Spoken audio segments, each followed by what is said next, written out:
Assalamualaikum warahmatullahi wabarakatuh.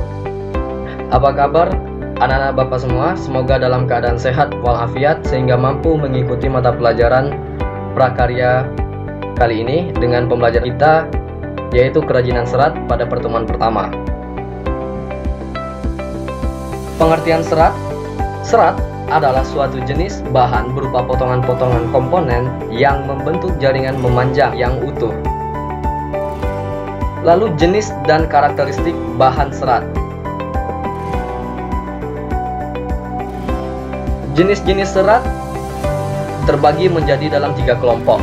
Yang pertama, serat tumbuhan. Yang kedua, ada serat hewan.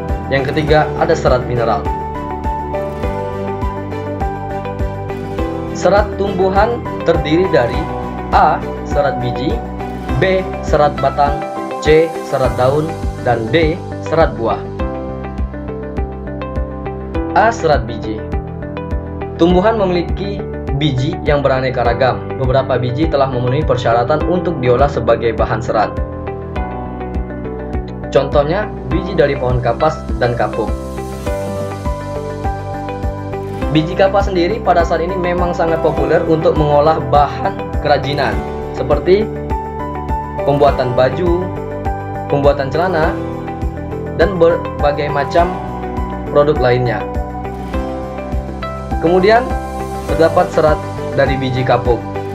Serat kapuk juga dimanfaatkan sebagai pembuatan produk kerajinan.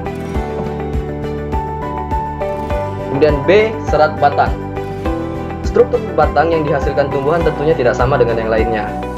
Nah, jadi jenis batang yang menghasilkan serat alam dapat berupa jenis batang yang berkambium ataupun tidak berkambium. Jadi dapat dilihat di sini, gambar 17 itu merupakan serat batang anggrek. Gambar 18 serat batang melinjo. Gambar 19 serat batang mahkota dewa.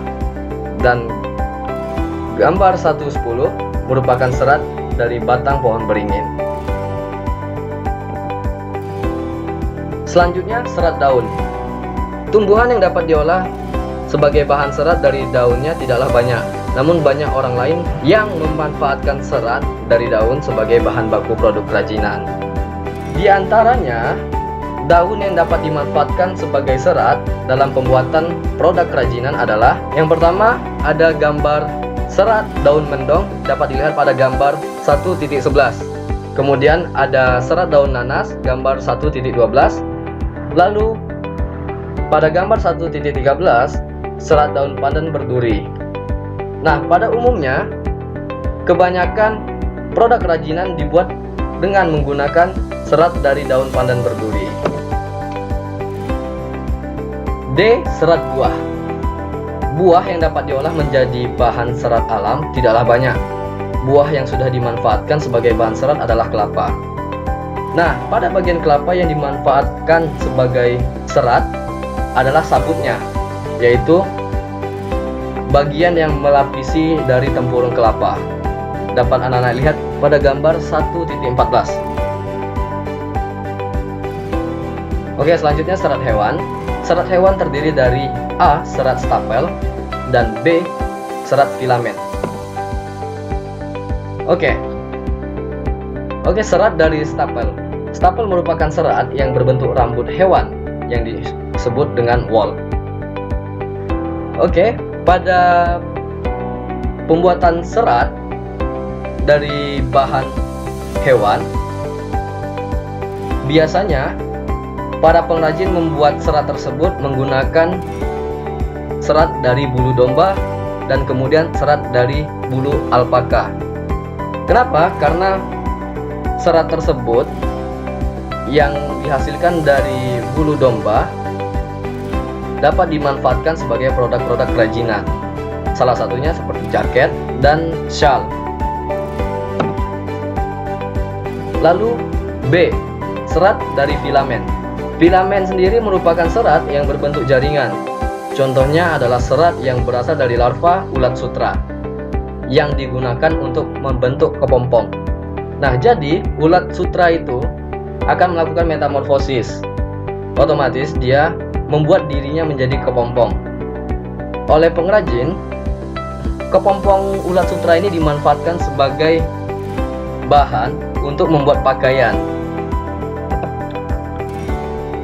Kemudian serat mineral. Serat mineral terdiri dari A. Kaca serat atau biasa yang disebut dengan fiberglass, kemudian B. Serat logam, dan C. Serat asbes. A. Serat kaca atau fiberglass. Kaca serat dalam bahasa Inggris disebut dengan fiberglass, atau sering diterjemahkan menjadi serat gelas adalah kaca cair yang ditarik menjadi tipis dengan garis tengah 0,005 sampai 0,01 mm. Nah, jadi serat kaca ini adalah berupa kaca yang dicairkan kemudian dibentuk menjadi serat. Oke, selanjutnya serat logam. Serat logam adalah serat buatan yang terbuat dari logam. Serat logam menghasilkan benang logam. Benang-benang logam ini yang dimanfaatkan sebagai penghias tekstil. C. Serat asbes. Asbes merupakan sekelompok mineral yang bersifat terpisah, panjang, dan tipis.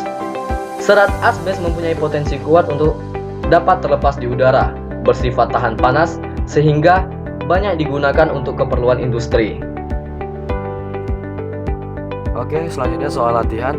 Kerjakan latihan berikut ini untuk mengevaluasi bagaimana pemahaman Anda semua terhadap materi prakarya pada pertemuan kali ini. Oke, sekian dari Bapak, kurang lebihnya mohon maaf. Assalamualaikum warahmatullahi wabarakatuh.